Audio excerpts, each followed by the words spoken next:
are honored to be joined by Matthew Melmed, who is Executive Director of a great organization called 0 to 3, which was started 40 years ago. That's right. Dedicated to? To making sure that every baby has a healthy start in life. Yeah, well, this is part of a series that we're doing, a whole comprehensive series of programs that examine the issues that you're talking about. Our series is this campaign, if you will, is called Right from the Start NJ. And we encourage you to go to our website that you'll see up here, but you'll also see 0 to 3's site as well. Matthew, one of the issues we've talked about a lot over the phone and in meetings getting ready for this is, quote, brain development, if you will, birth to 3. What are we talking about?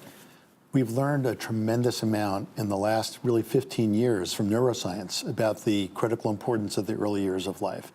And what that science is telling us is that the early relationships and experiences we have as babies and as toddlers literally form the architecture of our brain. And that we know that 1 million synapses are being formed every second. And we know that some get stronger and some get weaker, really based upon the nature of those kinds of experiences and interactions we have with the adults in our lives. And that, in turn, lays the foundation for who we become as adults. It's like building a house. If we have a weak foundation, we're going to be able to make repairs later on, but it's going to cost a lot more and cause a lot more challenges. But if we get things right at the start, we have a very, very strong foundation upon which to build. From a public policy point of view, is this a public policy question of infants, toddlers, 0 to 3? I mean, is this a public policy question? Absolutely. How so? No question. Because and people don't actually make that link. They're like, yeah, we'll take care of your kid. No, that's not it. Right. It's that simple. But if you really look at what the science is telling us, where we need to be investing in terms of providing support and education for parents is really in the earliest months and years of life, because that does lay the foundation. And what we find is that when you have a baby in the United States, it's sort of a little bit like the Wild West. You're there on your own. There's no real support for you. Try to get childcare, for example, for an infant. It's prohibitively expensive. That's right. At least quality care. And that's coming at a time of life when, you know, people are forming families. They don't have the kind of money they have. They're telling you to start to save for college. But in reality, return on investment is much stronger in terms of what we do in the early years of life. We've got a Nobel laureate at the University of Chicago, which is not a hotbed of liberalism, that basically has shown and demonstrated that if you make investments early in life in terms of good quality childcare, in terms of things like paid family leave, you make sure that families have time to be able to bond with their babies, those will have big payoffs for not just those babies as they grow, but for society overall. So one of the things that's interesting, I mean, you have this national perspective, and you're clearly one of the most respected people in the nation on this issue, and your organization has been leading the effort. But for those of us in New Jersey, there's a new governor in 2018, new legislature. There's an opportunity to do some things in this state. And again, I know you deal in 50 states. But what could and should we be doing? Well, clearly, first, take a step back. We are really at a critical tipping point. We are seeing across the United States that the science is finally catching up with awareness on the part of policymakers and even on part of parents. Parents really understand why these years are important, and they're looking to their elected officials for support in different ways. So New Jersey, as an example, can and should be putting more resources into providing public subsidies that support parents' abilities to purchase childcare. You can do that through direct subsidies, you can do that through the tax system, but you need to recognize that parents need quality. You need to bring up the training of that workforce. Right now, the workforce has and very the little childcare industry, if you will. Very, very little requirement in terms of what they get, and there needs to be a lot more to support them. And they're paid poorly. Childcare providers tend to be paid worse than parking lot attendants. Our babies and our children were our most precious resource. Well, we talk about that. Politicians love to kiss babies, but not when it comes to doing it. I mean, they just don't make that happen. And paid family leave is another piece of that. Explain to people, what does that mean?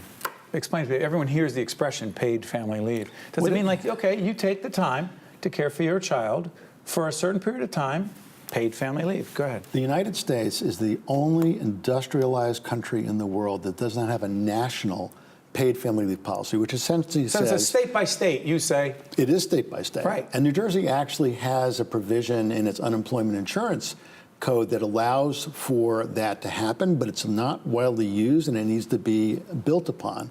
But essentially what it means is that when you have a baby, you should get some form of economic subsidy from either from your employer and or from the state that allows you to spend those critical weeks and in many cases months to bond with your baby. That's what the baby needs. That's right. The baby's programmed to want to spend time with you, to be able to interact with you. And we're like, hey, get back to work. Yeah, and when they don't get it, you know, that has a really severe how they understand the world. Yes. There's an initiative that I want you to talk about, the Still Face experiment. What is it? Well, I hope you'll be able to show it, but essentially what this is Some that video, but go ahead. Yep. You ask a parent, usually a mom, to put their baby, it could be 1 year old, and you face the baby and you look at the baby and the baby's looking at you. And in a healthy relationship, the baby and the mom are going back and forth. They're doing this incredible serve and return. That is what you expect to see. And then we ask the mom to turn around, face the baby, and have a completely flat affect, as if she's depressed. And what you'll see in a very short period of time, usually minutes, is that the baby at first will do everything the baby can do to bring mom back, to engage with mom, babble, point, try to really get mom engaged. And when mom doesn't engage, then the baby starts to literally lose control. They look away, they have gaze aversion, and at some point they'll just start to break down completely. And if you ask mom to come back, they'll be right back there again. But if you're 8 months of age and you have a mom or dad and they're clinically depressed or not available, you're living in a really chaotic environment, that baby at 8 months of age, when this incredible amount of brain development is going on and self-identity is happening, Absolutely. is essentially getting the message, no one cares about me, I'm not important. No one's talking to me, I'm not learning words, I'm not engaging in the way that I'm supposed to engage. And that really creates a very weak foundation in terms of brain development and in terms of where we go as adults. Matthew Melmed is the executive director of an extraordinary organization, 40 years in, blazing a trail, if you will, called 023. I thank you for advising us on our initiative called Right from the Start, NJ. Thank you, Matthew. My We're right pleasure. back Thank right you. after this. The preceding program has been a production of the Caucus Educational Corporation, celebrating over 25 years of broadcast excellence. Funding for this edition of Caucus, New Jersey has been provided by NJM Insurance Group, the Terrell Fund, the New Jersey Education Association, Rowan University, Bardley Healthcare, the New Jersey Reentry Corporation, and by New Jersey Sharing Network. Transportation provided by Airbrook Limousine, serving the metropolitan New York, New Jersey area. Caucus, New Jersey has been produced in partnership with TriStar Studios.